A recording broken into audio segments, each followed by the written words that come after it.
I think my best work digitally is when I'm playing mind games with myself when I'm using a digital brush. I'm convincing myself that I'm using a Pigma zero point 0.1 line, or I'm using a brush that as the brush turns on a curve, the bristles are going to turn out like that. Like I'm thinking all of this stuff. So that way it can feel more analog as opposed to just looking purely digital.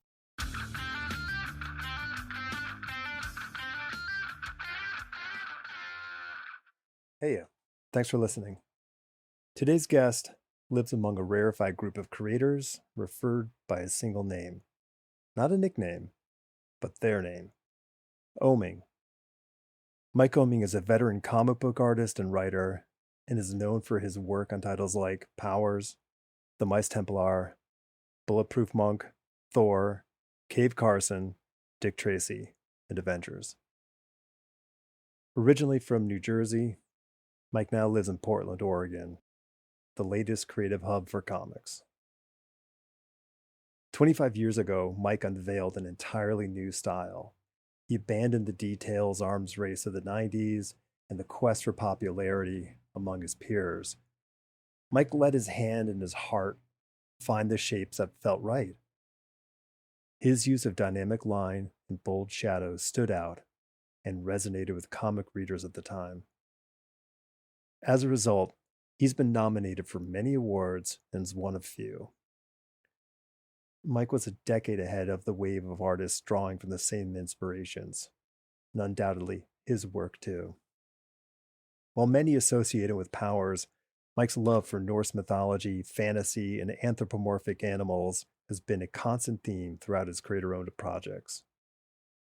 Beyond his art chops, Mike has made a name for himself as a writer. His comics feel like faraway world storybooks set in bold type. Like many of his fellow Gen X creators, he humbly pays homage to the stories he loves. Mike's one of the fastest guns around, which keeps him busy. Now, he's dipping back into his own canon and teaming up with his creative partners in crime, Bendis and Filardi, with Powers 25, an all-new story that stands on the shoulders of their previous accomplishments. He's doing great work today, and I'm thrilled to have him here. Okay, this is me with Mike Oeming. But before we get started, I recorded with Nick and Mike on the same day, and I scheduled them to butt up against one another. So when Nick and I finished, Mike came in and we talked for a bit because I thought it'd be nice to get the two of them to talk about their reuniting and their thoughts on the book as the visual storytelling duo. My original idea was to have that play at the end of Nick's episode, but my brain didn't account for the time of that overlapping. So when we got to the end of our recording session with Mike, I looked at the time and said, "Oh, geez, I gotta let him go. I can't keep him here for hours and hours." So we ended our recording, and I said, "Oh, damn it! I gave up a half hour of time talking to Mike because I didn't do the quick math." So you're going to get to listen to I don't know, 20 plus minute talk with the three of us, and then we'll dive into the talk with Monsieur Oeming. All right, so the band's back together on Powers. I'm pretty psyched for you guys. Oh yeah. So Mike, why did you have other options outside of Nick? I'll mute Nick's. We're just jumping right Was into he who we like, had to is settle Nick for? fireable? um, we did. We did audition some other people, but Nick and I had already worked together on the Cross Bronx and a few other things. But it was really just his colors that just came through together. I don't. I think the thing that makes a great colorist isn't at all really the technical skills or like what kind of techniques you're using. It's an ability to tell story with color. It's an ability to have like a point of view. Because otherwise, coloring can be almost sort of like paint by numbers kind of thing. And Nick, from early on, like Cross Bronx, when I first saw his work, he was using like crazy colors, but they didn't look garish and they didn't clash. And like he had a voice. So I think Brian saw that too, and that's why we were like next to man, or the boy, the child at the time. Yeah. Definitely was a child then. 23, 24, I think, when I was brought on. Yeah. Yeah. Forever ago. Yeah, and I'd met you through Ivan. Ivan Brandon recommended you. Yeah, yeah. And that was I had done Cross Bronx. We did that with Ivan. But before that, I had worked on NYC Mech was my first book. I did 12 issues for nothing. That was back in the dark era for Image Comics. Like Image was not an aspirational company at that point, and we were putting out through Image. It was a good time, but it was a lot of work for very little. But I was just like, I just wanted to break in and just book gigs and prove that I could do it. You guys have the history, and you're both coming back out with Powers 25. Nick and I were just talking about how these legacy books that have built a family of readers and creators, you have this sort of interesting sort of getting the band back together opportunity, which doesn't happen for a lot of books. Sometimes you'll bring a character back and you don't get the whole crew coming in to do the thing again. Was that always like foremost in your thoughts, Mike?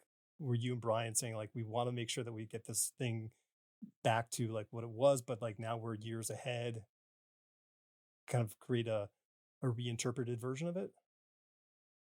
I mean, Brian is always forward thinking on things. When I first brought it up to him, no offense to Nick, I was thinking black and white. And I was thinking black and white specifically because, like, I was thinking I just missed the characters, right? So it was more like, because we have lots of other works. There's other projects that we're all doing. Nick and I are working on stuff. Brian and I are working on stuff. Like, so we have things to do, but I really just missed the characters. And I was just kind of thinking, like, just kind of, just Walker and Dina. Don't worry about like figuring out what timeline this is. Like, you don't have to call it like Powers 2005 or whatever, figure out is Cutter alive, is Cutter dead, or, to just do like these short crime stories and revisit the characters. And I was thinking black and white almost specifically because when you bring back a book, there's always a public perception of like, oh, you're going back to the well for X reasons or these reasons, right? And then Powers has become such a thing. Like there is a lot of pressure that comes along with making sure what you're building is significant, right? So like part of my thought was just stripping everything down to basics. Hmm. Just strip it way back to like just Walker and Dina, even black and white, to just kind of take all the production stress out of it and just everything. And I'm glad we didn't do that. I mean, Brian, even when we were doing the Powers the best ever, that last trade paperback, spoilers for anybody, it wraps up everything that we were doing on Powers before. And even then, Brian had this idea of like, oh, well, we've planted some seeds that we can go forward. And so again, he was thinking forward, right? So like, it took some convincing. Like Brian and I wouldn't say we argued, but like, I was definitely going back and forth a bit about how important it was to have the foundation of what the characters were. It's like bringing back Buffy the Vampire Slayer, but you don't have Buffy or Angel or whatever, right? Right. Because yeah, we have a world, but the characters are really what was important to me. When anybody asks for power sketches, they ask for one of three things: it's Walker, Dina, or Retro Girl. I don't get anybody else. There's no trip hammers out there. I might have gotten one trip hammer in like 20 years. Wow. I didn't know that. So anyway, long story short, Brian wanted to go forward. He was thinking about this, and like, yeah, there were also just, Nick and I talk all the time, and like the way times have changed. There's a very pre 2016 world, and then there's the pre COVID world, right? So it's sort of between the way social and politics had really changed, and then everything is just different. I mean, the way big part of Powers was how we looked at celebrity, and our relationships with celebrity now is completely different Yeah. than when we started with Powers. First of all, I'm not sure that like this is something Brian and I kind of argued about because he's more in tune with actual celebrity and news and like what people are watching and stuff. I feel like celebrity's dead. I don't feel like we have any more stars. Like there are people on hit shows and stuff like that, right? But basically, it's like once Brad Pitt and Tom Cruise and a handful of others die out, we don't have any. I don't see anybody who's going to step up to be what those old things were, and I don't think we want them. Right. You know, so like all of this stuff has changed. Like when Power started, like cell phones were new, right? And social media was new, and we had things to say about that stuff. But now we all hate social media, and it's all used by corporations. It's not our voice anymore, right? So that's changed, and there's just been so many changes that have gone on. And Brian was really excited to tackle that, especially because he has kids. So like one of the things that him and his circle of friends like Fraction and Kelly Sue DeConnick, like their kids are learning, like they have great taste because they were raised by great parents, right? So Yeah. they're like into Bowie and Zeppelin and all this stuff. And every now and then it'll be like, was Bowie a good guy? Was he a bad guy? You know, because you're starting to hear stories about like, you know, the stuff that people were Sure. encouraged to do back then that we now go, oh, that's fucking criminal. And like that's how like people are seeing their idols now, is like how many of our, you know, we're starting to ask more of people. I don't think any of us can survive the ever increasing quality of the magnifying glass. Like eventually, like everybody is, there's going to be dirt on anybody no matter what. And it's not to say that we're all bad and we've done terrible things. It's just the nature of, if I remembered for one thing in the world, it's my quote is that we all are future cavemen. Like that's it. Yeah. Yeah, and part of it's not the morality, but like just times change, Yes, right? that's just Yeah. the You way it know, you goes. like say you were a rock star in the 70s and you weren't doing the worst stuff, right? Sure. But you were still tearing up a hotel room, right? Like who the Yeah. fuck tears up a hotel room? What is wrong Yeah. with you, right? But you were expected to do that, and you were even paid to do it on some level and stuff, right? But now you're going to get, you know, really in trouble with that. So like even things that are happening right now, I don't know what they are. I couldn't identify them, but Yeah. I know that there are things that millennials and Gen Z are doing now that in the future they'll be like, what was wrong with you? You know, I don't know what they'll be. And we can't Yeah. we can't begrudge people too much in these behaviors, because but like I guess that's the work of fiction. Fiction's job is to examine things and put them in under structure and conditions that we, as maybe people who didn't experience it firsthand or want to sort of understand it at a deeper level, we can kind of look at it prophylactically. Like we're not going to get. When it's safe, right? Yeah. Yeah. Like we can Yeah. experience all the visceral excitement of it, but we don't have a kid from it all. So And these are things that were boiling up in Brian's brain when he wanted to revisit it. that's the job of the writer. The writer is to be this hopper of observations and experiences and interests that you just hold in your subconscious in some sort of fashion. And then when the outlet sort of presents itself, you pull open the handle and a whole bunch of Legos slide onto your table, and you go, okay, let me just assemble this into something that's sort of like representational of what I'm thinking about. And then in the case of comic books, it's like, well, let me get Mike on the phone. I think this might be a Powers thing. And then Mike's like, cool, let's make it black and white. And then Brian's like, no, fuck you. Let's call Nick. And then you get Nick. And then you start developing this thing. And 100%. Nick's Yeah. like, oh, I got some cool Lego. And Mike's like, well, I stole a bunch of these from my kid years ago, but now we can use these here, and that's the kind of thing that you end up creating these works, because this isn't the initial thing. You're standing on the shoulders of your own success, which is kind of a rarefied kind of thing to do. So you get to go, all right, well, how do we take what we've done? Because you're not remastering a previous album. You're creating a whole new thing. Yeah. And the goal is to not only, I guess, honor what you've done before and your working relationships, but it's also to kind of carve a new lane for people to go, well, that was such a great comeback. I'm so glad that this is better than, MASH Returns Home series or whatever that was. Were you thinking about like changing anything in particular? Were you like, I'm glad we're rebooting Powers because I want to stop doing this visually? Mm. Was there anything going on like that Yeah. with the jump? So weirdly, and you know, I want to talk about your colors as well, because you came back as a different colorist on this. You're not doing the same stuff you were doing before.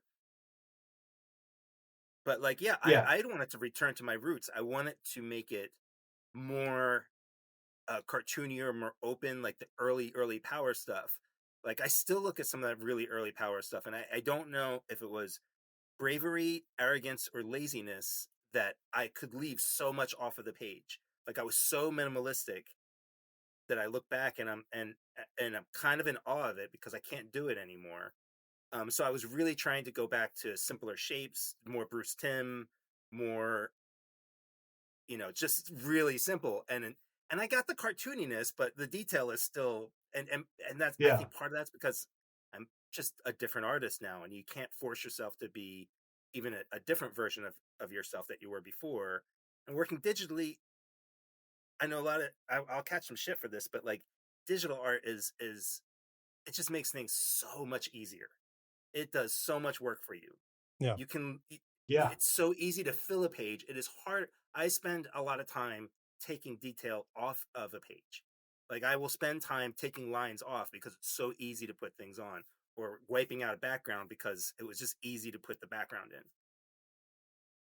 So I was trying to get really simple, and instead it's there are spots in it where I've achieved that, but mostly I think it's still a pretty hyper detailed, even with my simple cartoony lines. So that's what I was trying to do, but it became its own thing, which I'm happy for. I'm happy that it became Yeah. I love that question, Nick. It is an interesting thing because we don't often get that chance well, I mean, listen, we would do it up for the rest of our lives unless someone takes it away from us. But like revisiting the thing that we've done before, Yeah. because we're always looking at like, God, I can't believe I did that. That's just we inherently get better at whatever the craft is that we're applying it to. But that's the thing. Like you have this chance and an opportunity and a well-earned opportunity to do something with your skill sets as they are now, as opposed to 20 years ago, which yeah, like you said, Mike, these are you're entirely different person on a cellular level. Yeah, and so's Nick. Like he started doing this. We didn't see it coming at all. Like, but he started doing a thing with light, where he started giving light. Sort of. I mean, Nick can get into it better than I could, but like it's like you're giving light texture, or you're giving atmosphere. There's something different there that was very different. Just a new thing that you Yeah. had that really. Yeah. I mean, when I joined Powers, we were talking about it.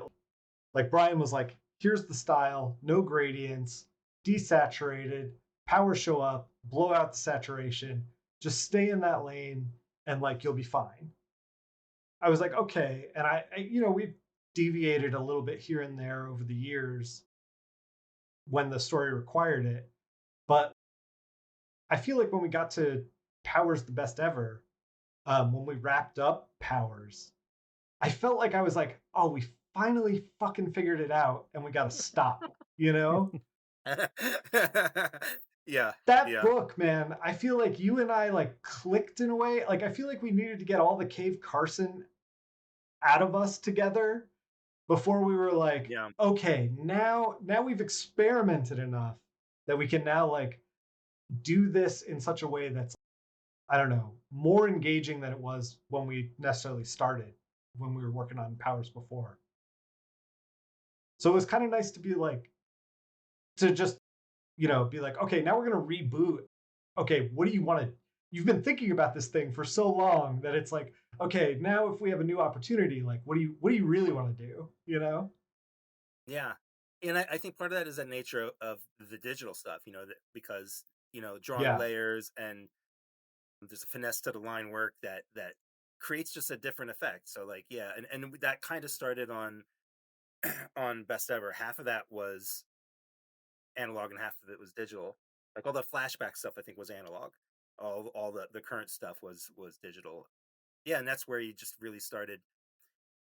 One of the things I love working with Nick is like, I'm a hammer and nails kind of artist. Like I'm not out to make everything perfect. I'm out to tell the best story and draw the best that I can, and I'll redraw stuff and struggle with things. But at a certain point, I'm done. I got to move on.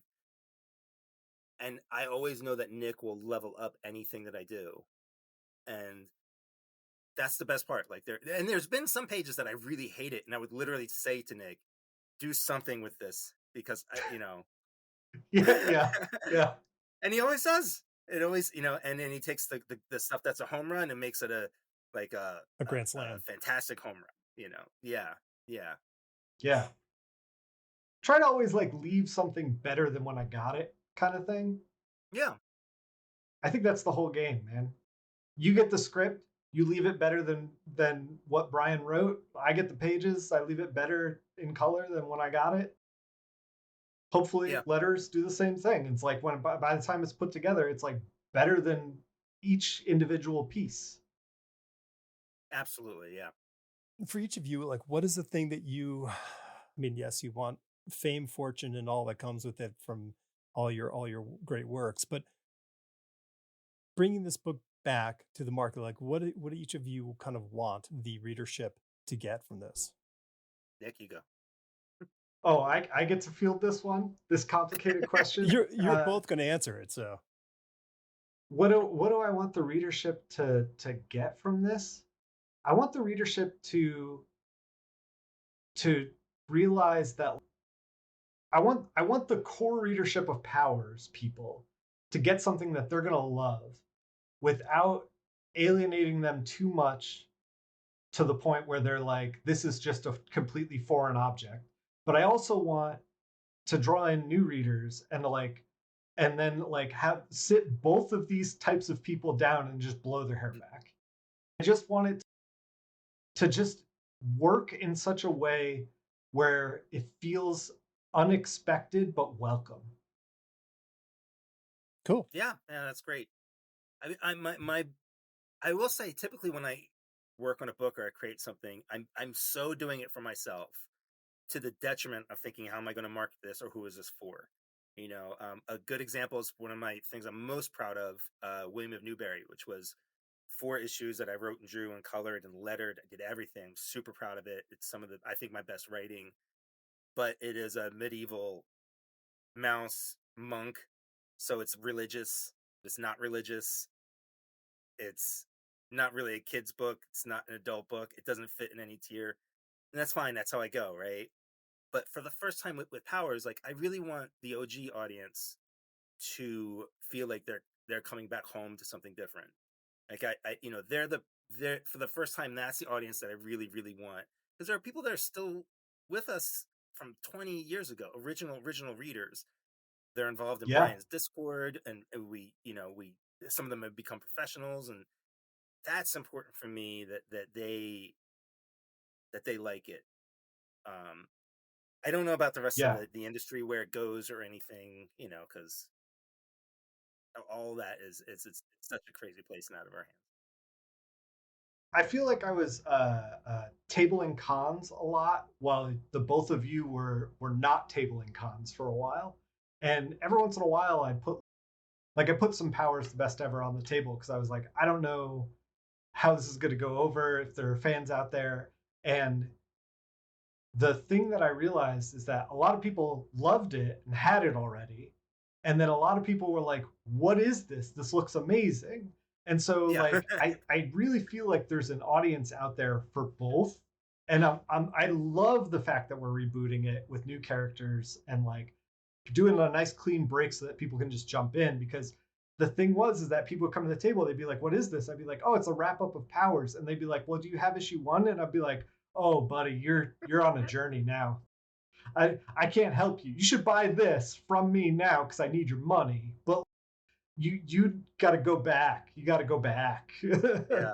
Yeah, you should start at the end right here with this. Get hooked at the But end. I also think Right. Yeah. Exactly. we're also, I think we will also benefit from something which is neat, but also makes you feel really old, which is nostalgia. Mm, Because it's 25 years. Oh There are yeah. people who haven't read the book in a long time who were fans, and they're ready for it again.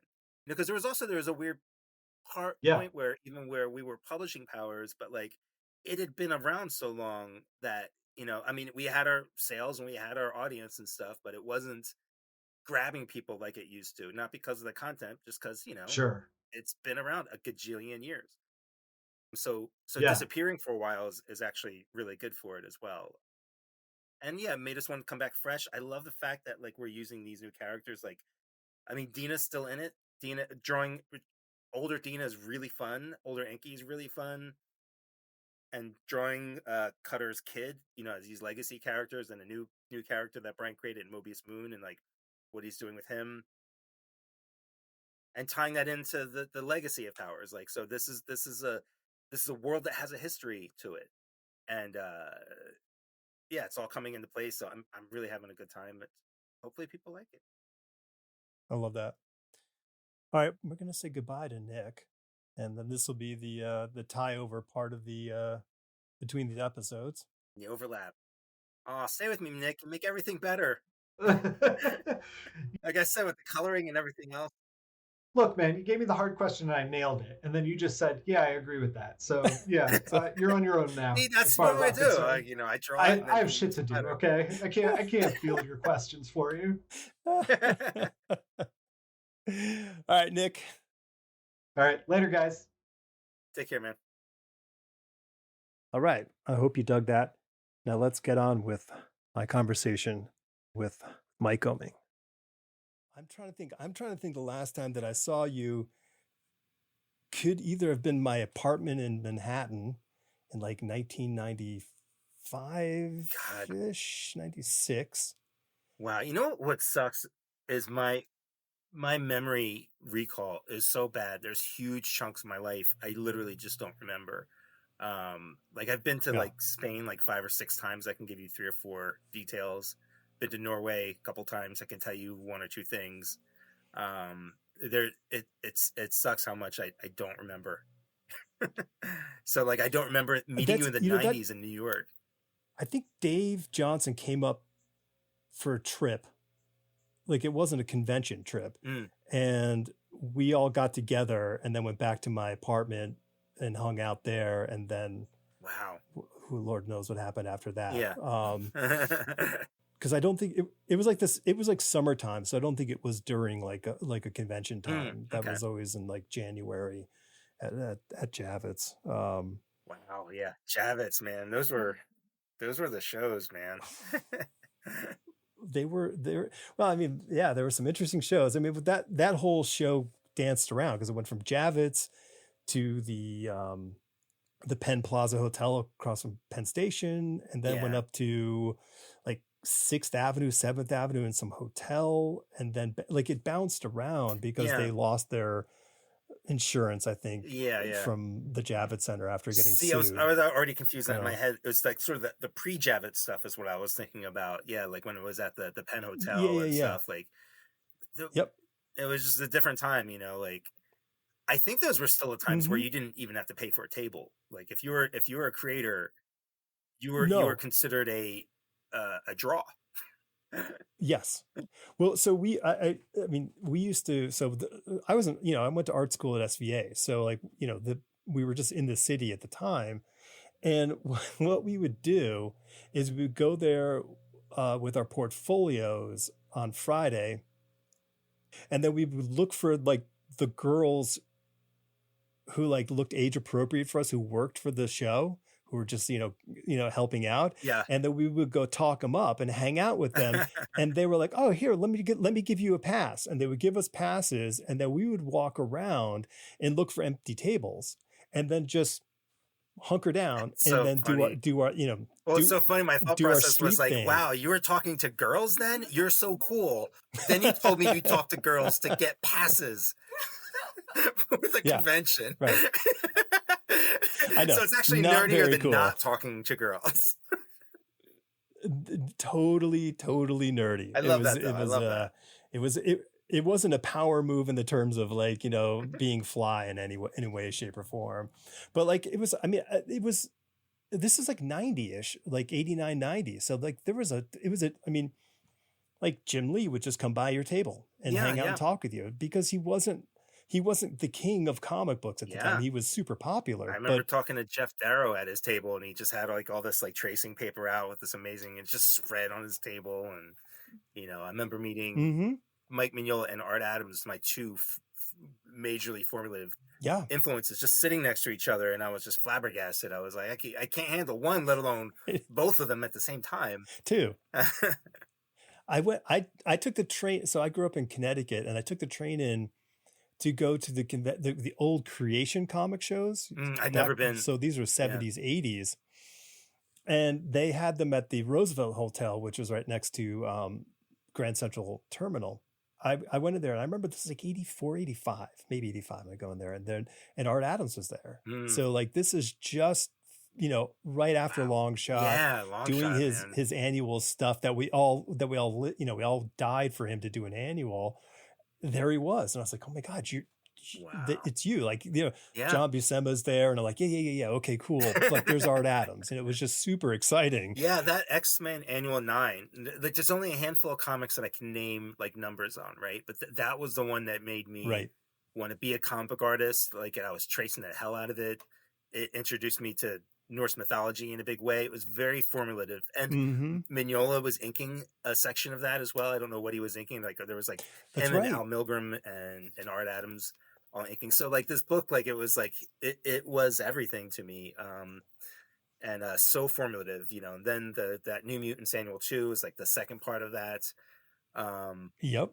I got into comics kind of what I think of as like the best worst time to get into it, because it was around 85, 86, right? So the Marvel house style had driven itself dry. Even when it was done with quality, like the sense of style was just not really there.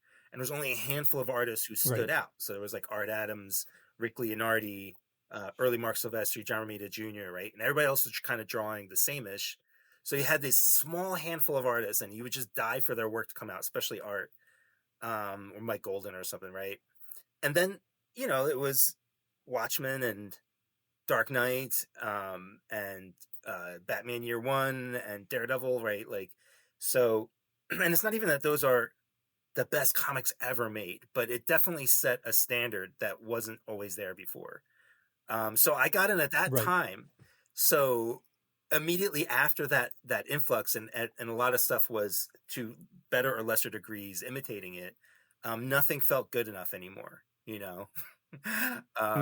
So like I was still into comics, but I was always sort of starved for those that early level, that really high level of stuff. I wasn't capable of doing the super high. Yeah, and it was rare to find other books that could match that kind of stuff. So it was like the best and worst time, because it was best to have those books, but also then, that's what you're expecting out of everything. Yeah, no, it's tough. I mean, and I guess I like the way you framed it about like that, the house style kind of running itself dry, and it's not to be pejorative to those people. That is like that's what the business side of it was asking for. That's what they needed, because they couldn't survive on Arthur or Mignola trying to deliver books on a monthly basis. It just wouldn't work. Even if you did something different, I remember reading a New Mutants issue, which is always slightly experimental because of Bill. But he was able to break through and be mainstream somehow, maybe because he was so prolific.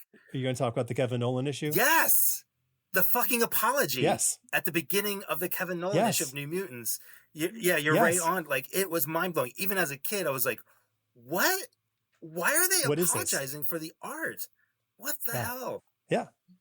So you couldn't do something different, even if you wanted to, No, it was so out of the norm for them. Like they and I think that was, and once again, it's a business. That's what they were. That's where they were. Their mindsets were, and I get it, because if they could have had a stable of Ron Limbs and Ron Friends, apparently Ron's, they would have been fine. Yeah. They would have been able to be on time with the books, never worry about it. Life goes on. Yeah, and that's fine. Yeah, because you got in right after the kind of the soil was all tilled up, because you had the Bill on the New Mutants, Bill on Moon Knight, you had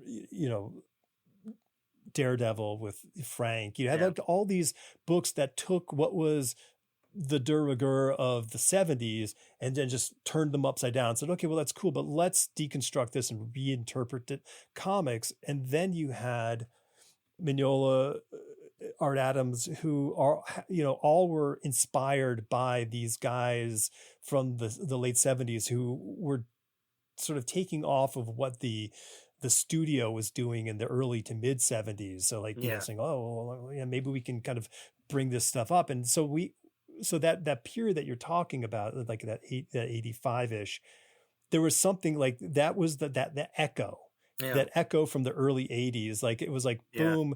So the people who were desperate to get in the business wanted to show off what they could do, but it wasn't a monthly kind of thing. It was sort of like these Yeah. splatterings. Yeah. And in the indie world at that time, there was a lot of interesting stuff going on too. You had like First Yeah. Comics.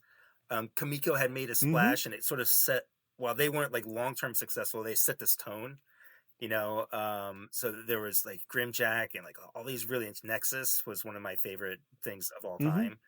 time. It's one of the best books ever. Like if there's an indie book that sort of set this, the sort of the level at such a high bar, that book was it. You're like, wow, this is as good as anything else ever done. Yeah. And I think what was interesting was at the time, I thought I wanted to do, Marvel DC, to be a superhero artist.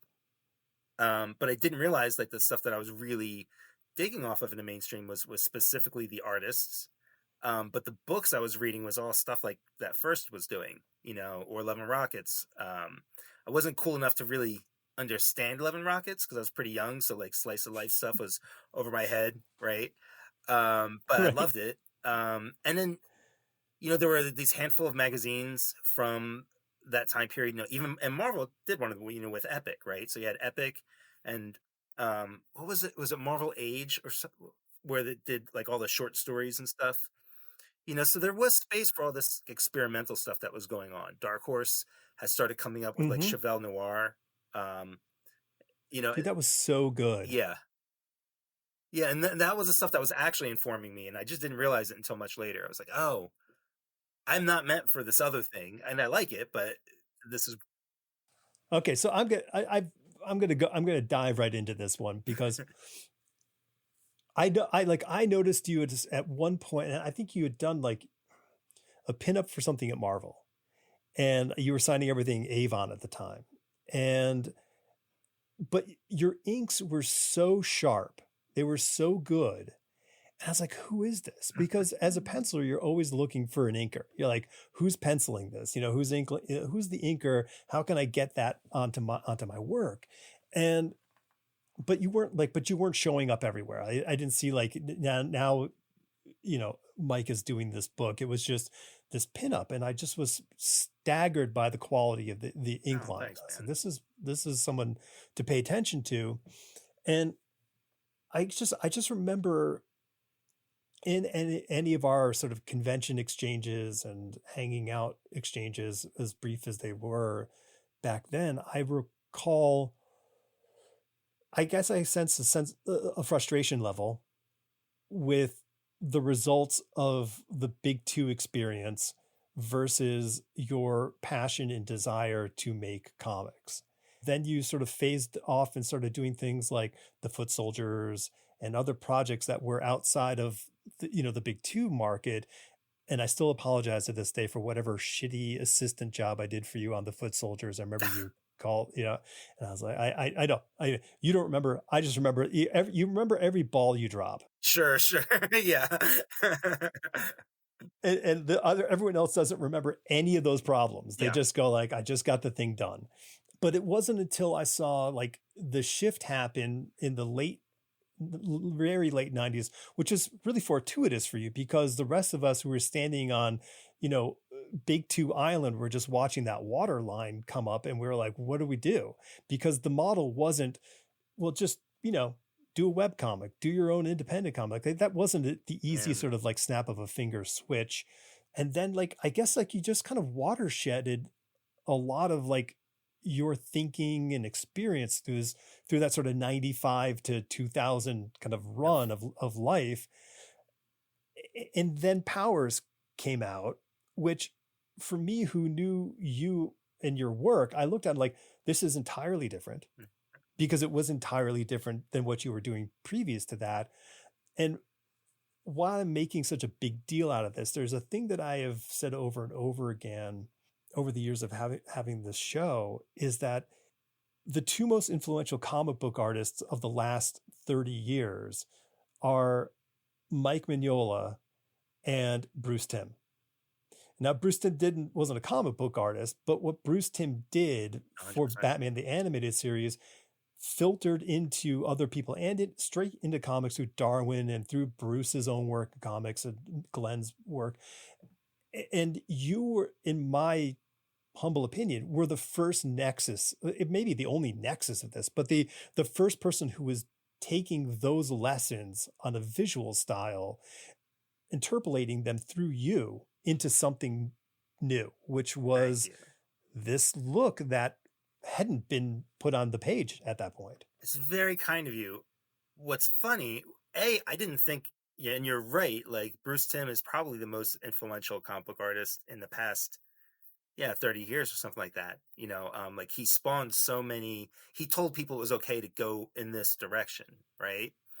Obviously Mignola is too, but I think people like me who are influenced by Mignola we're just stuck with him in our head. Whereas like the Bruce Timm thing's kind of a school, if that makes any sense, of a way you can, oh yeah, for sure. Yeah. But everything you were saying about like what you saw my changes through that 95 to Powers period was all out of failure. And these are the most interesting and the best lessons of my life, and the things that I tried to express people who are struggling in comics, because this was how everything changed for me. I thought I was going to be working at Marvel and DC. I thought I was going to have those jobs. I was on Judge Dredd for 5 or 6 issues, and I didn't do a great job. I wasn't ready for it. I got it before I was ready. So I kind of failed on it. But a lot of people don't know that, and you accept that people liked whatever they liked or whatever. You remember dropping the ball. Exactly. I remember dropping the ball. I can't talk to Paul Kupperberg to this day, my editor, without apologizing to him. And he's like, "Shut up, Mike." Right. And he's like the nicest dude. Yeah. So after Judge Dredd, I got the Foot Soldiers gig. When I finished Foot Soldiers, I was ready for like the next job. And I, at that point I was pretty excited about Dark Horse, which I had always loved. So maybe I'll get something at Dark Horse or one of these other places. And Marvel and DC, especially as an inker. But the industry was going through one of its many collapses. This was when the speculator market destroyed all these stores, and Valiant went out of business. A bunch of other comic book companies went out of business. Stores were going out of business. Hardly any jobs for anybody were available. I became like an inker's assistant, basically. If it wasn't for Neil Vokes, I wouldn't have had any work at all. Neil got me a job inking Ninjak over him, which was great fun. And then it got so bad, I had to just get a job, like a job. And for the first time in my life, because I had been working since like right out of high school. Like I quit high school to do comics. So I never had a real job. I delivered pizza once and washing some dishes. I had nothing, right? So there I am, I'm like 20 or something, trying to find a real job. And I was like, I'm going to get a job where I can still draw. So I decided to be a security guard. And I got this little job at a security guard at this like auto auction place. And I realized like I couldn't do the kind of inking and drawing that I had been doing. I wanted to be Art Adams. I wanted to be Michael Golden. I wanted like all of this like heavy line stuff. And that really tight, super tight control that you were pointing out, which I learned a lot from the Gaijin guys like Cell Freeze and stuff. And Adam Hughes, who I came up with. But the jobs weren't there and stuff. And there I was working at this auto dealer place, and it was humiliating in a lot of ways. I felt like a huge failure, but it also gave me an opportunity to really rethink everything. And one of those failures was I was just trying to get work anywhere, and I was trying to get work on the Batman Adventures books and the Superman Adventures books, because those seemed to be expanding at the time, even when everything else was collapsing. But oddly enough, I couldn't stay on model. I couldn't do it close enough. I couldn't do Bruce Timm and that animated stuff close enough to be hired. But what came out of Yeah. that was some really interesting pieces that, like, when I would go to a show and set up, it wasn't like Ship of Fools and like the Marvel stuff or the Daredevil pinup I was trying or whatever. It was these weird Bruce Timmy adventure stuff that people were reacting to. And Hmm. and at this point, I wasn't getting work anymore, so I stopped thinking about what do editors want, what do publishers want, what is the style that people want. Style isn't the thing that it is now like it was then. Like you remember, like there came a time when the West Coast style came around, it was like there was a couple of these houses that just had style, and style became interesting again because up to then it was all a general Marvel style and a general DC style, but there wasn't like style Mm. specific cats, right? And like suddenly that became the thing. Right. So you're just trying to figure out what is my style? How am I going to present myself to editors? Where am I going to fit in? And once I pulled all that away and realized I was really having fun with this Bruce Timm kind of stuff, and then I started looking more at Toth and more at not I'd always been into Mignola from very very early on, but understanding his influence as well. So like just allowing myself to just stop asking what do other people want. And I realized, oh, Right. maybe I won't make a living as a comic book artist like I wanted to, but I can still do comics. There's still going to be these outlets like Caliber or whatever. And that's around the time that I Mm-hmm. met Brian and David Mack, and pulling back from those what I thought was success into a failure and rediscovering myself. That's where all those changes came from. That's why, like, if you look at those inks that you were talking about that you liked on those early like pinups, and you compare that to Powers, it's like these chunky flat lines, versus those like Yep. I love those Brian Stelfreeze lines that you could pull off a page and stab somebody with. Um, Mm-hmm. so all those changes came out of it's not the plan that you make, but it's the plan that comes to you, right? And that's where I ended Sure. up at. So I appreciate like those observations, and you're all right on, but they just came out of like there was no planning on my part. There was no intelligence put into it. It was just me reacting to failure and not giving up, not giving up. Well, the not giving up thing is, I think that separates the people who make it, the people who don't. I mean, 100%. your willingness to not take a knee, your willingness to keep driving forward. Don't not give yourself the credit, because like I remember talking with David Peterson of Mouse Guard fame. He wanted to make comic books. He wanted to be an illustrator. He was, working, I think, at an antique place or something. Yeah. His friend said, "Hey, come on, do a convention with me somewhere in the Detroit area." So he put a whole bunch of drawings together into a portfolio, sat at a table, and somebody flipped through, and he sat there and he was conscious enough to notice when people stopped and kept looking at the drawings of mice with swords or mice doing things, and like versus the animal drawings or the superhero drawings, whatever he may have had else in that portfolio. And he said, "You know what? People really responded to this." And you noticed that people responded to the things that you saw at in your portfolio when you were setting up. So rather than go, "Yeah, but that's not what I want to do, so I'm just going to keep going back to the acid mine and and get burned," like you made the intention noticeable to yourself and say, "Well, let me index towards that, fuel this thing, because I enjoy doing it." Yeah, yeah. It wasn't that like, oh, people said they like it, so I was like, oh, I should do that. It struck that chord of truth, Right. right? There's a chord of truth, like I am Right. connecting to this, but seeing people react to it was an encouragement that meant not that you should go this way, but like it hit that chord of truth somewhere in your brain, and you're like, oh, Mm-hmm. okay, I do. This is right. This feels right. It's a reinforcement of some sort. Yeah. It's not easy to be objective in your experience in real time. Yeah, I was lost in that. Like I said, I was trying to be Yeah, what I thought editors wanted, what I thought publishers wanted. for sure. Yeah. Oh, I mean, dude, I had the point where I had an editor who was, I mean, he was the first person to let me in the building at Marvel back in the 80s. Mm. And I remember somewhere in the 90s, he's like, I said, what do I have to do to like get more work from you? And he's like, Jarlik Joe Quesada. I know what he's asking for, Yeah. like now. Yeah. Like Yeah. that's someone who is job is on the line, that he wants to get the attaboys at the meetings, and he wants his books to sell. He wants to do all that because Joe's books sell. Yeah. But what it felt like was like, you suck. Yeah. Draw like somebody else who doesn't suck. That's what my heart is telling me. So 100%. So it's so hard to endure that struggle when you don't have the feedback, because your peer group is like, dude, I love what you do. Like, this is cool. You should be getting more stuff. But the problem is the market may not support what that is. Yeah. Yeah. I mean, even to this day, I'm putting books out that like, nobody cared about, like I'll still do something and it's because, I'm doing it for me. Right. But like, it just doesn't speak to anybody else. And that's not the quality of it. That's a choice that I've made to follow my own thing. Right. But sometimes the chord's just not going to strike with people. And that's the same way with artwork. There's so many artists who I would rather see drawing a lot of books, but they don't get the work, and luckily they have that thing that I think both you and I have, which is it's a drive to do this.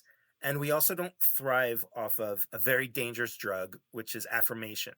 Like it's important to get affirmation from your direct peers. You've got like a trusted group. But like we don't need everybody telling us we're doing the right thing, right? Because we're just driven to do what we want to do. And I think like I see this a lot with younger people, and especially on social media, where they're like, I haven't gained any followers. Nobody's liking my stuff. I'm like, that's not why you do it. Thank God we grew up without social media when we started out, because we might have got that message too. It's like, oh, nobody is interested in this. But because we needed to do it, that stuff didn't matter, and that's why we kept going when, editors like yourself, because like, yeah, this is really neat, but you're not going to be on X-Men. For sure. We're also looking at it, forensically. You're looking at people who aren't, they're not artists. They're editorial people who may want to be writers. Maybe they just want to be people putting a magazine out every month, but they're not looking at artists and saying, okay, this will be a really great synthesis between what this whole script arc is going to be paired with this art team. We're going to create something that's going to be fantastic. They're probably going like, this looks enough like Jim Lee that my bosses aren't going to be angry because the sales won't dip. Like, and I'm not, and it's not a bang on anybody. It's just the way it goes. No, of course. Yeah. And it was I wouldn't have wanted to have been an editor at that time period in those early 90s, like in the wake of Jim Lee and those styles, because it became this weird mandate, and there's even a couple examples, and I won't point anybody's name out because it's how bad their art got when they tried to do the cross-hatching. Right? Like, because they needed to get the work. So they're forcing themselves to do this other thing because otherwise they won't get hired. Right? So that's a bad position to be in. It's a bad position to be an editor where, this person's not the best person for this art, for this book, but they're drawing in that style, and let's be clear. Like, I don't think Jim Lee or any of those other guys want any of that to happen. If you're in those styles, it should be because that's where you want to be. I'm sure that they looked at that too and was like, this isn't cool. That's not what our intention was. But like, there were like literally a book couldn't not have a certain look for a while. And I don't know what you would do if you're a publisher or an editor, or there's crazy financial responsibilities that I would never want to have to face as an editor or a publisher. And Jim is a synthesis of John Byrne and Art Adams. Like, you look at his work and you go, okay, like, he's that synthesis who was at that age where he's like, these are both very cool things. I want to do something that makes me feel good on the page, like that stuff does. And here's what you end up with. And it's, and it rang the bell for a lot of people. Oh yeah. I remember the first time I saw Jim stuff, I think I'm sure I'd seen it before X-Men, right? But it was really just blew up on X-Men. It was Alpha Flight. Was it? Okay. But I just remember seeing something that I knew was fresh and I knew was sharp. Like, it just hit, right? And I never saw like the change coming that would create or anything like that, but it was pretty neat to be there, and weird too. Cause like, do you remember your feelings when Image first announced that it was going to be Image, and I just thought it was Mm-hmm. like I just thought it was going to be career suicide. I was like, what are they doing? Right? They were completely right. I was completely wrong. But from my outside Oh, for purview, I sure. was like, this is nuts. But they knew a lot that we didn't know, including the way that the business was being run at a certain level and stuff. And thank God they did it. Right. Thank God for Image, man. I remember having someone on the show who was the person who got to tell Todd McFarlane that they were a millionaire, who worked at Marvel, who was there, hey, your book sold that much and now you can make all this money. But the thing was, is like Todd clearly was smart enough to know, like, well, I made $1 million. How much money did you guys make? Yeah. Like he knew his cut was a very small cut of that pie. Those guys, cumulatively, between 3 or 4 guys were making a huge sum of money for that company. I knew And a guy who was an inker, and he wasn't even like a regular inker. Like if I said his name, I'm not even sure if you'd know him. And he was working on one of Rob's books, and he lived in Jersey, and he had bought a house with his royalty money as an inker. Yeah. Yeah. I lived off of royalty checks for the first half of the 90s. Wow. You could do an 8-page story and you would get 3 or 4 times the amount of money. Yeah, of your rate on a royalty check. Yeah. Wow. It was crazy because and of course you're like, and listen, page rates were dirt low back in the early 90s, but you would go like, well, I guess this is how comics is. You just make money. Turns out that's not what comics were. Yeah, that could be a whole other podcast, like the business side of comics. The way they changed, the way they were. I'm frustrated to see a lot of people breaking in now at the big companies on major books making the same page rates that I made in 2004, 2005, That's unbelievable. Yeah. And and there's just basic stuff like you just compare inflation rates to page rates and cost of living stuff.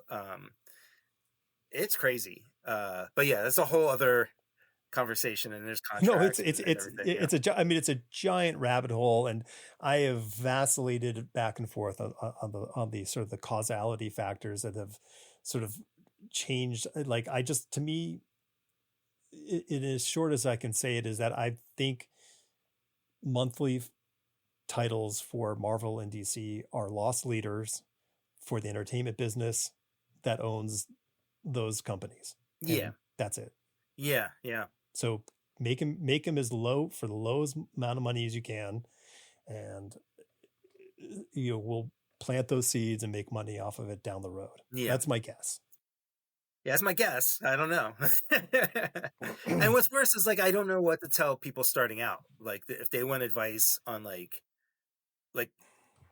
how to navigate the industry, it's like A, it's different than when I started. B, I have a weird career. Yep. I'm very grateful for, but it's a different path. But it's actually not that unique anymore. Because as like, no, now it's normal. Yeah, there's like so many people like in the web comics thing, whether they're doing webtoons or other stuff. And it's like there's these different pockets where people can be doing very well, and their experiences are completely different. And it's really wild and inspiring. There's some dudes on TikTok that I follow who like their ability to talk about their work and to share their work and to curate an audience. I'm in complete awe of people who've completely gone around the gatekeeper thing, like an Iron Spike or Kat Kamala. Like there's a handful of people who just like Charlie Stickney from Scout Comics, like just figure out like how do I just do this on my own, but all those experiences are so different. Like when somebody is new starting out, like all I can say is like be careful and have contracts, but there's such a wild variety of stuff going on there. Like I'm sure after being around so long, like it's a weird world, man. Yeah, I mean, I think that's the conversation with Nick Filardi. We were talking about it, and the thing that I've always said, and he said it, and I'm like, preach, brother, is the fact is that your job as a creator is to be undeniable. Doesn't matter what you do. If you look at that and you go, God dang, that's just, it's so good. It Yeah. doesn't mean it's the best thing for always the answer for Superman, Yep. but it's an answer for whatever the puzzle piece is. And you're always going to be employable at that point. Yep. That other half of the puzzle that you said is the seasoned veteran is have a contract, pay the money for a lawyer to read the contracts that you get. Boy, you just can't walk away from something and expect people to be fair. It's just not going to happen. Yeah. And sometimes they can't be fair because they have to answer to other people, so like, Yes, totally. It's business. It's not friendness. Like that's just yeah, this is half of business. Like one thing I learned, I know this is a lot of these lessons I learned from Brian Bendis and his wife Elisa, about like preparing for success. And they've told me, and Brian's told this story a few times about how like early on they were offered when they were struggling living in Cleveland, because everybody lives in Cleveland struggles. Anyway, they had like film offers for AKA Goldfish or one of his really early things, and it wasn't a very good deal, but it was a first deal, right? And like their choice was, do I take this not very good, even kind of bad deal because it's my first in, right? Like why wouldn't you take it, right? Mm-hmm. And they were smart enough not to take it, and they turned down money at a time they could have used money because they knew in the long run that it wasn't a good deal, and they were right to hold off. Yeah. I did what I call the Billy Joel contract. So one of my first creator-owned books called Ship of Fools, which I did with Brian Glass, which we love. There was a time when trade paperbacks weren't everywhere, right? And you just couldn't expect to get a trade paperback. Yeah. It was kind of prestigious. You got a trade paperback, it was like a big deal. So we had this publisher who offered us to do a trade paperback. And we maintain all the rights except for the film and television rights, which they would own indefinitely in perpetuity. Oof. So no matter what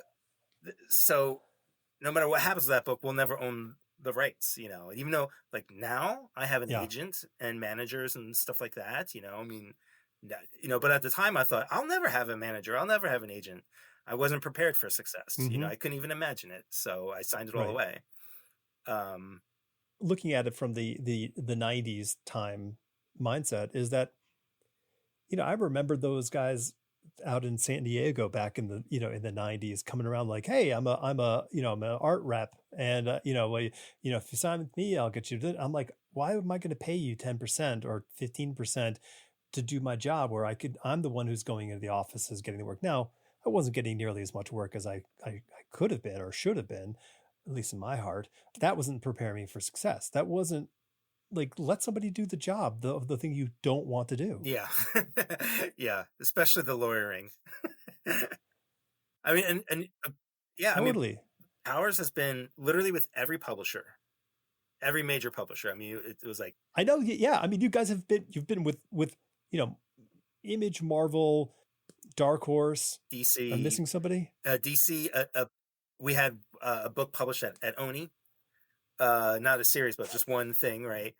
And we've been with FX and Sony, and a couple other things along the way, and we've never lost our rights. That's amazing. Yeah, we fought to keep our rights. So like all these years later, we have everything. And thank God. And a lot of that, again, that's Elisa Bendis, not Brian Bendis, and our lawyers. Like they, you surround yourself by smart people. I mean, you are only as good as your team. Like Powers is what it is because there's a team of people, not only just on the page, but surrounding it to ensure that it is the thing that it can be. Would Led Zeppelin be the band that they were if they didn't have a sort of a terrifying manager who got what he wanted? God. Yeah. Peter Grant, scared the hell out of people. So maybe a lot of people said, okay, fine, sure, whatever, because I don't want that guy leaning over me. Yeah. But that's a band that has curated their image for over 50 years, who have taken, we were talking about that magnifying glass of like Sure. history. Like their behavior wasn't good. Yeah. But if you watch the documentary on them, they were a bunch of good lads from England who were that making latest one, music, Becoming Led like, Zeppelin. yeah, and Yeah. it's great, and they're the best rock band ever. But the thing is that it's like, okay, fine, tell us your story, that's your job. So I have there's a weird, so okay, Javits Center Comic Convention, flirting with girl at working for staff, ended up years later I moved down to Atlanta. So Dave Johnson and I were studio mates down in Atlanta. And I moved down and I'm like, oh, I know someone who's down here in Atlanta, this girl. So I called up her house in New Jersey, and her mom's like, oh, she moved to Atlanta. Called her up. Unfortunately, she was married at the time by that time, but met up with her, met her husband. So he and I became like immediate friends, huge movie fan, huge comic book fan. So we were like instant buddies. He is an actor. He was in Powers. So he played Bug. So he's like episode 1 and 2. Oh my God, that's crazy. Yeah. So my weird comic book convention behavior of talking to the staff girls, which wasn't creepy, it was all age appropriate, ended up becoming a longtime friend. Her husband ended up being is an actor who ended up being in the series of your comic. That's so neat. That's so cool, man. Wow. I love that. That's awesome. But speaking of friends, and you got to work with one of my dear friends, Brett Lewis. Oh, yeah. On Bulletproof Monk. Yes. So that was 97? Yeah, that was one of the few gigs I had, like, post Foot Soldiers and Judge Dredd. And it was really good. And, and it turned into, a film. And again, if at the time I had some lawyers and stuff, like, we were treated fine, and there's nothing behind the scenes that wasn't kosher, but we didn't know what to ask for, so right. when it became like a film and stuff like that, like, we were lucky to have our names on the screen because we didn't negotiate for anything. We didn't really know how to ask for that stuff at the time. But it was really freaking cool. I remember going to see The Matrix and leaning over to Neil Vokes, and I said, oh yeah, John Woo's going to make the, maybe it wasn't Matrix, maybe I have the timing wrong, but telling him that, John Woo was going to be directing Bulletproof Monk. And that was just crazy, and we made the comic and we fought for certain things. Story-wise, we fought for. We didn't know how to fight for creator rights or anything like that, but we knew how to fight for the story. And we're on the same page. Well, I guess maybe that's youth. Youth is like, I want my message to be heard versus. Well, I mean, it was a basic human thing, which was we were making a martial arts story. So we're like, this is a kung fu story. These should be Chinese characters, and this is before we were talking about diversity or representation. We didn't know what those words were. We just knew what the story was going to be. And we had to like fight to make sure that happened, which then, the movie happens and it becomes one of the great examples of a whitewashing of a comic book thing. Right. But,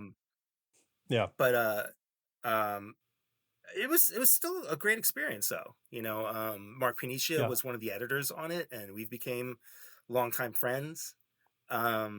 And Brett and I have stayed in touch, and he's really cool. Whoa. I went to school with Brett, and like, he was just immediately one of these people who I'm like, all right, I always want to keep talking with you because he's just fascinating. And he made you feel cool. Like talking to him, you felt cooler. Like your cool level went up. A lot of those younger kids, like they grew up in New York, they just had way more life experience than we did. So yeah, they literally did know more than we did, and it shows in their writing. It's part of what made them great young writers and stuff. I don't know about you, but it's always great when you get to see people working with each other, like the Tumblr locks of like creativity, of like you're like, boy, that'd be so cool if so and so got to work with so and so, and then when you see it happen, you're like, right on. that was one of my favorite things of being an inker when I started out, was that combination of, this person meets that person, right? And like, Hmm. I still think it's a comic book crime that Terry Austin isn't constantly brought up. Like whoever he touched when he was inking, he brought something to it that just made it cooler, sharper, better, smarter. I mean, you think about him on John Byrne, but those issues that he of like Cloak and Dagger that he inked over Rick Leonardi, Oh yeah. still some of my favorite comics are those issues. Him over Art Adams is like, it doesn't seem like it should even work because he uses like thick lines to ink on, with a quill and stuff. But like anybody he touched, he made it special, and you could see that little bit of him in there without it changing the art. Still absolutely one of the best, and that was one of the most fun things with watching inkers work with different people. Yeah, yeah, for sure. And it's not always like it's not a slam dunk. You can't like put every inker on every artist to expect like this winning solution. You have to, you have to understand like it doesn't work for everybody. Like it Sure, just, like sure. not every, like I don't think Klaus would work on every artist. Yeah, Did he ever do Mignola? I've never seen Klaus over Mignola. not that I'm aware of. A really interesting. Yeah, it would be cool to That could be see. cool. What's really what some of the more interesting inkers on Mignola that surprised me. Um, well, specifically was is Al Williamson, over that Fall Fruit and Gray Mouser stuff. Mm-hmm. Not a combination I would think that would work, but wow, it's to this day it's still some of my favorite work of Mike's, and it's a combination Yeah. of the two of them. It's that fine line that I think Al put in there. And it was an incomplete rough fine line, if that makes any sense. Like Yeah, he wasn't drawing a continual line. It wasn't a constant weight. He would break the line up in a way that really lent a lot of naturalism for sure. to Mike's blockier Yeah, it structures. was the opposite of at the time he was Well, being inked a lot by Pete Craig Russell, right? And like that yeah, perfection of line, it's like polar opposite of what Al Williamson was doing, but they yeah, both worked. Like Iron Wolf next to Fawfort and the Grey Mouser. You know, yeah.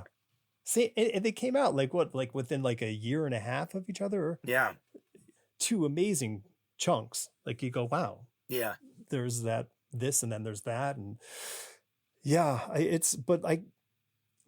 mean, I remember talking with Golden about this early. Like I was still in school at the time, and he was trying to get like he wanted me to get Craig Russell on. Like he's like, I was like, I want you to get inked by Craig, mm, because he's like, I didn't know what my lines needed to look like on the penciling side mm, until Craig inked me on Mr. Miracle. I think wow, that's when we first inked him. yeah, I don't know if that's happening as much because there are fewer inkers working in the business, that I don't know if young talent is getting the tutelage yeah, that an inker can offer to a younger penciler. yeah. I mean, especially with just the way things are changing with digital. Like it was an anomaly for an artist to ink themselves. When we were coming up, but Hmm. now it's pretty standard. So yeah, I wonder how much of I wonder how I yeah I wonder I hate sounding old. But things have just changed so much. There are so many fundamentals that I see being skipped anymore. Hmm. There's less chance for assistance. There's less chance for help on a book, right? And like that's how a lot of us got in. You're doing like backup inks or doing backgrounds and stuff, or Hmm. you'd go into studios because there was a lot more face to face kind of stuff. There were editors who, frankly, knew the craft really well, so they knew what worked and what didn't work. Yeah. Um, because of the digital tools, which I love, there's a downside to them, which is like perspective. You have built-in perspective tools now, so you only need a really tiny amount of knowledge about perspective to do perspective anymore. But that also means you're not necessarily doing what you could be doing, because the work's Hmm. being done for you, and that's the creeping problem of like AI art, right? Is it's you're leaping over fundamentals to get to things. Um, but at the same time, people are working much faster, with the digital tools and For stuff. sure. So yeah, Yeah, I mean, but I didn't even think about the overlooking of what you have to sort of learn by doing yeah, if the thing is there for you. Like I'm like, oh yeah, that's right. Like, if you have the technical savvy to grab models from 3D model world, throw them into your, you dude. know, I'll be honest. I I still can't draw a car well to this day because mhm, I'm using models. Like early on, I would use as many yeah, photos as I could. Then I started using Google SketchUp, right? So like I'm fine right, with living like that. Like this is a hole in my skill set. But right. imagine that being, extrapolated to all kinds of stuff, right? Well, if somebody comes to you saying, "Hey, I want a commission of at the convention of Trip Hammer driving a semi," I mean, you're in trouble. Yeah, it's not going to happen. I mean, I can draw it so that it looks, you can tell what it is, right? But like, there's a skill level that's Yeah, not there sure. because I'm using that. And even as I started using more digital tools, I really specifically started finding projects or pages or books where I'm going back and forth. So like Powers, this first issue specifically is half of it's digital, half of it's analog. Like I'm going back and forth because I had realized Okay. at a certain point I was losing certain skills because I wasn't using them anymore. I wasn't setting up perspective. Uh-huh. I wasn't um I didn't need the line control anymore, and I loved, like, even though I'm not showing anybody, I love that I could draw a very long curved line freehand. And like even though you could tell Yeah. it's freehand, it still is almost perfect, and it has so much more life to it Mhm. than a digital line that's 100% perfect. But if I stop using those tools, Yep. I'll lose them too. So if you're starting out, it's kind of like, if you're a sports, if you're going into sports and you're playing baseball, you don't want to just sit in a batting cage all day. You need to learn all these other stuff. And in Right. fact, if you play some other sports, that's going to help you be a better baseball player, right? And art is the same way. Mhm. It's one of the reasons why I wish I had gone to art school. I would have learned other techniques that would inform what I'm doing now. Yeah, it's a funny thing. Like when I went to art school and then I went right into comic books, right? Like literally walked out the door and went into Marvel. But I wasn't using those skills. Like I mean, yes, there were certain things I was using, but I wasn't saying like, oh, I'm applying this, that, and the other thing. Yeah, It wasn't until I got into the design and art direction world where I'm like, oh, yeah, like that's why they were teaching me all this stuff because now yeah, I can yeah. actually sound like I know what I'm talking about. Like what do we like for me is for comic book it doesn't matter as long as you can get that page done. Here's a question to you. It made me think about this about the losing of stuff. Dave and I, this is in the late 90s. Dave and I both lamented the same thing. I think he brought it up because he's the one who usually had better thoughts than I did. But there was this time he's like, man, I'm thinking about my old pages and how much more exciting my layouts and were back then than they are now. And because what we both codified was that we developed a very laborious process of making a page by the end of the 90s. But then you look back at your old pages and it was a blue pencil from a thumbnail and you just went from this small little like shape object to these larger forms. There are far fewer steps in between. You didn't lose the dynamism. At least Yeah, that's what we were feeling. yeah, Because you're clearly like saying, I'm going to do things. I hate saying the word by hand versus digitally. I mean, you're using your hand in both things, but like yeah, yeah, you're going back to the archaic version to recapture something. yeah. I think my best work digitally is when I'm playing mind games with myself when I'm using a digital brush. I am convincing myself that I'm Mm-hmm. using a Pigma 0.1 line, or I'm using a brush that, as the brush turns on a curve, the bristles are going to turn out like that. Like I'm thinking all of this stuff, right? So that way it can feel more analog as opposed to just looking purely digital. Um, but what you're Mm-hmm. you're talking about was what I mentioned earlier. Like when I looked at those earlier Powers pages, and I wasn't sure, was I being brave or lazy or something, right? Because I look those early pages and like Right. they're they're so simple, and like I've pulled back so much on those pages, and some of them have so much more energy. Like a lot of the freehand city stuff, people are really loving the city work I'm doing now. All these intricate buildings because I'm using digital tools, right? So I can get so much more detail. But there was something about like a wobbly building that was drawn by hand, where the proportions of the windows to the floor sizes doesn't make any sense, but it's so much more alive, Right. right? Um, and that's another thing. Like while I'm trying to say, like younger people are kind of skipping over certain things, at the same time, not knowing the rules is where some of the best work comes out of. We're both better draftsmen now than when we were younger, but there was some Mm. ignorant freedom that we had that would say, Yeah. do this page this way, and it's wild. And like now, we struggle to force this thing out, and we can make it look perfect, but like capturing that sort of Mm-hmm. freewheeling, I'm just going to jump off the cliff. I don't know if this makes any sense to anybody else, and just do it. Um, it's the burden of I guess knowledge. experience. Yeah. Experience has a downside. It Yeah. does, because because possibly it's the almost inexhaustible source of energy you had when you're in your 20s. So it's like, I'm just going to knuckle down and just keep going, and The I'll figure it worst. out, and I'll get through this. Yeah. But now you're like, I'm not going to do that, because what that is that's a 16-hour day if I try to do that. That's my big lament of getting older. I'm generally, despite the complaints I make about some of the cooler stuff I was doing when I was younger, I'm definitely a much better, much more knowledgeable creator who's in control of what I'm doing.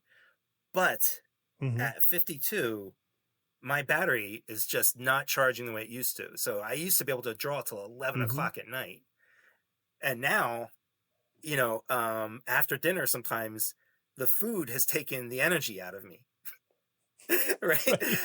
And it's not like, oh, I can't sit at a table and draw. There's a mental energy that's just, you sit down, like every line becomes laborious, and it's like, man, I do miss those days where you could just draw till 2 o'clock in the morning. You start at like Right. lunch, and then you just keep going and keep going. I do miss that. No, That's for sure. absolutely. Yeah. I think there's this interesting thing I've observed with, and this is not we're old, somebody else is young kind of thing, but what I really admire is that people coming up now, and maybe for the past 10-ish years, they've had to contend with being more than just a pencil jockey.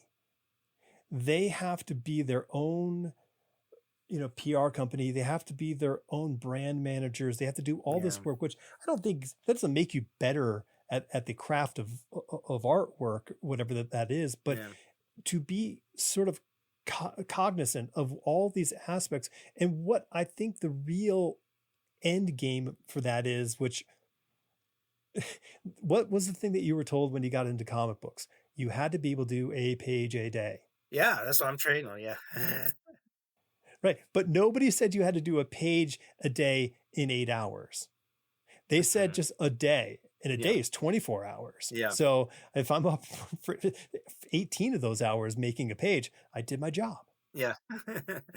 But I think when you have all these other sort of responsibilities, you end up figuring, how do I make artwork that can get a page done in 6 hours, 8 hours? That's how I end up on that power style, right? Because I was in that job, that first job I had to get, and my son was born, so I had like no time, right? So like out the window goes all of the Michael Golden cross hatching, the Art Adams detailed, and that's why I really leaned into it, and luckily I found a real pleasure in that, and I found my truth in that. But like, yeah, I just didn't have the hours in the day.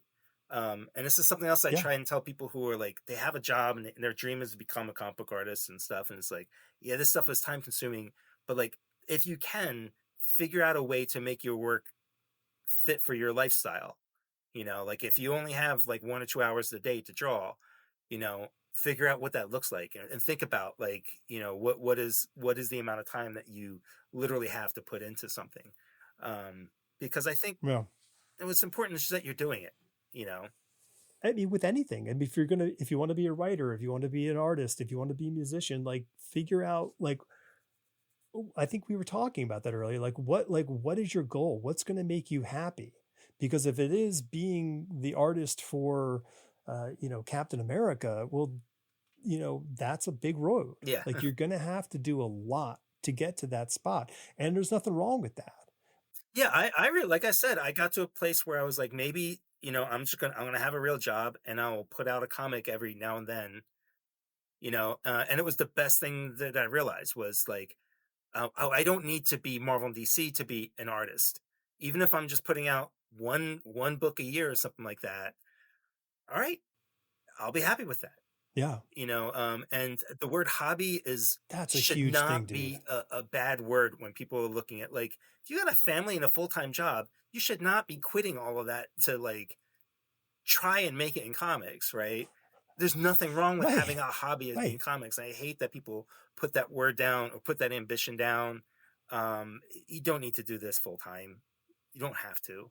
Um, that's what art is. Listen, It's if you strike lightning, like if lightning strikes on something you do that is your hobby, that's a different yep, conversation. yeah, Like that's a, well, okay. Don't have that conversation with yourself in advance and talk yourself out of happiness, yeah, yeah, of whatever that looks like. Redefine your goals. yeah. Figure out what works for you. Because like didn't you do some video game work for a while? Yeah, I did. It was great. I went to work for Valve up in Seattle. Yeah. Paid over $100,000 a year, vacations that were 2 weeks Yeah. away, and things, and health insurance, and I became a functional alcoholic because I was throwing my full body into this job because it was great. They treated you so great. You wanted to work extra and all this stuff. And then I'd come home and then I'd be drawing comics till I'd collapse and stuff, right? Um, so for as great as that job was, and it would be much more of a stable life for me and stuff, it's not where I belonged. I belonged doing this crazy thing. Um, but it's where I'm happiest, Yeah. like no matter how much. Yeah. Listen, I got out of the making comic books for a living thing in 2000. An opportunity came along. I didn't know where it was going to go. I'm really glad I took it. I look at people like you, and I look at people like Dan Panosian and all the peers of our timeline, and go, boy, I really wonder what my work would look like had I stuck with it and kept pushing along like everyone else has. I wasn't happy. I didn't have that thing. But now I'm engaged in comics in a way that I'm happy with. I get Yeah. to talk to people who I've known for a long time, or I love their work, or whatever, or meet people I've never had no idea who they were, but fall in love with what they do. And hopefully, sort of encourage and inspire people along the way to do this stuff. Yeah. There's definitely an all or nothing thing that can destroy people, and it's detrimental, yeah, whether you're a full-time or a part-time or an occasional, like find your happy place. And uh how many people find that kind of thing, um Mm-hmm. I'm glad I have it. I couldn't explain to anybody how I even make a living in comics. Like, there's a lot of work and putting the years into it, like literally years. Half of the work I get now is from people who grew up reading my books and they became editors, right? Sure. So like, I don't even know how much of it is because people want my work as much as it is like, oh yeah, I was a kid reading his book, so Yeah. I'll throw you some work. It's a hard industry. Yeah. I mean, like if you could get, and I'm sure you have had people who you absolutely idolize do covers for your books, Yeah. because you're like, that makes you happy. Yeah. Right. Totally. Like yeah, exactly. Manola's doing a cover for you. Like Yeah. that's a legit thing that makes you very happy. No different than that editor who is like, I love Mike's work and I want to hire Mike to do a thing. So it's like, Or being asked to come on here and talk. I love it. Thank you. we talked about it earlier, but like to me, it sounds like it means a lot for you to be back on Powers. That this is a kind of a book that, is it fair to say that's the book people are hearing what I'm doing? Oh, for sure. It's the dream come Yeah. true. I mean, I grew up, reading Nexus, create our own book. Early Hmm. on, even though I was already a pro at that point, like with Hellboy and seeing, you know, people create a book that becomes their life, right? That was Right. always the dream. And like even as his powers was happening, I didn't know it would keep going. We thought maybe it was like Hmm. Star Trek, it'll be a 5-year mission, right? And then you're in and out, right? And you have this neat little thing. And to be here 25 years later is more than a dream come true. I'm in a constant state of thankfulness, even when things are bad. Reflecting on things brings it to a state of thankfulness, and it makes things easier to get through. I'm so lucky. Um, yeah, pain is pain, and hard times are hard times, but I've been rewarded with this career and this community, and I'm just so grateful all the time. That makes me so happy to hear that, because it's a very hard business to be in. Kindness and talent can be rewarded if you put yourself in the position to be successful. Yeah, surround yourself by good people. Yeah, if everyone around you is better than you, then you're going to do okay. Yeah, for sure. Oh, one of the themes that I'm trying to kind of talk about is containers. Mm. You've built this large body of work with power specifically.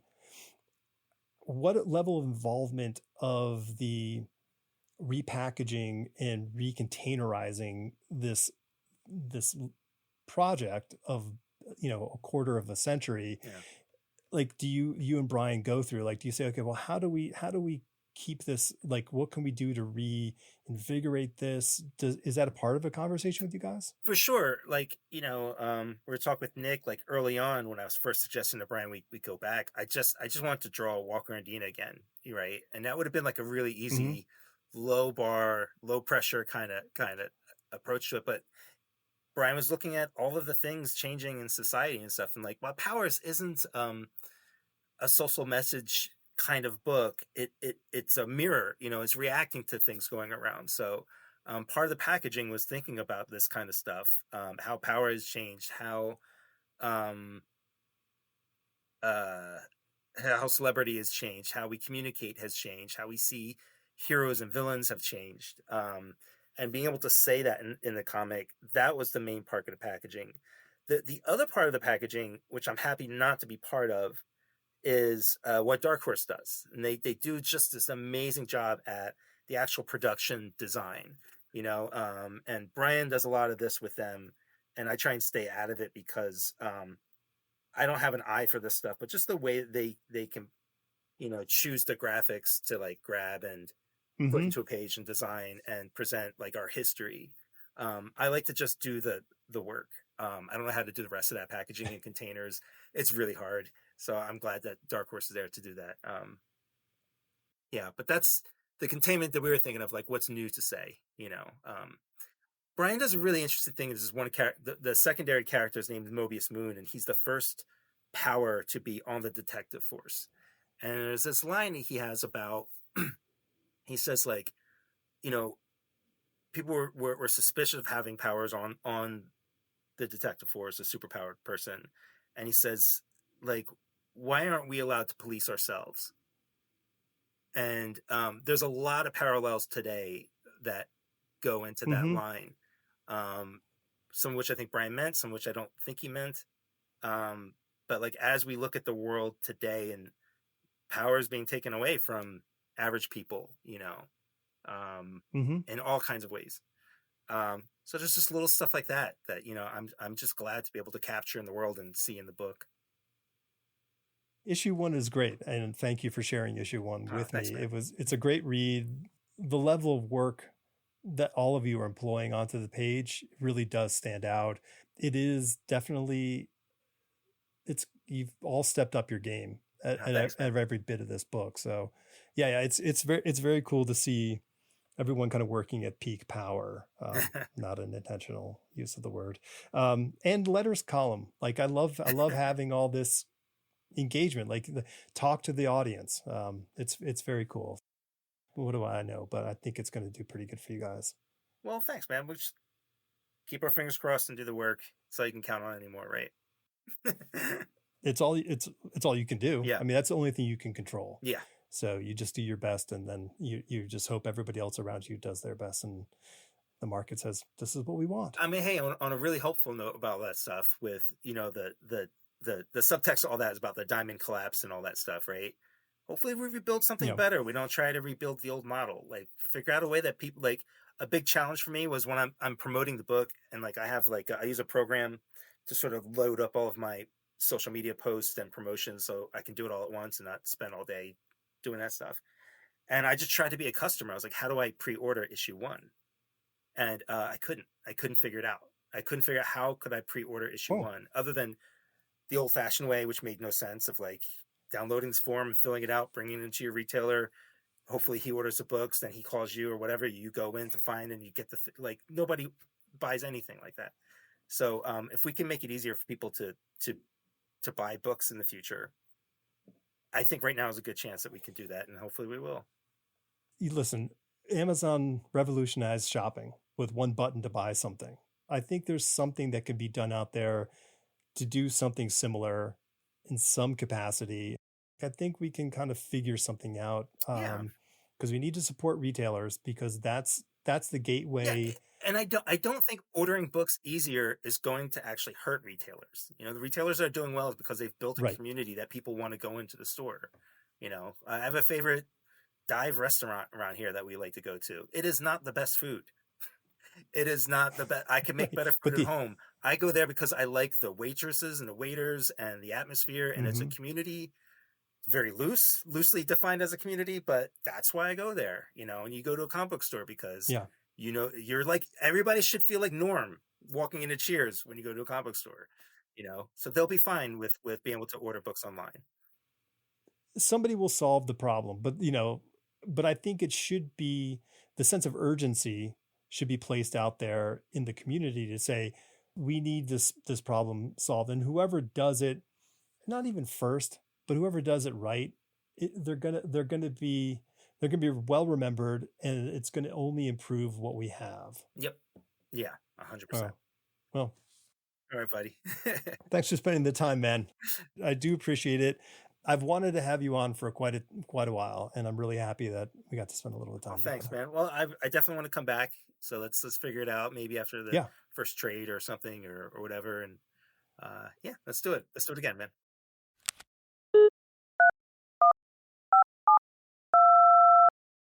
Hey, I'm back. Even though the recording was over, the ideas and the conversation continued. And I had a few questions that I wanted to ask Mike, and he was kind enough to reply. I asked about his love of medieval fantasy and anthropomorphic animals in comics, and did he have any plans to extend or return to any of his existing stories. And Mike said that he really wants to do more of William of Newbury, but there are some holdups, like the market and juggling current projects. He considers the existing story complete, but he wants to explore this world some more. Mike's asked himself a lot of questions about the value of anthropomorphic characters and how they inform the story. In doing so, he came up with something completely different that he'd love to tackle.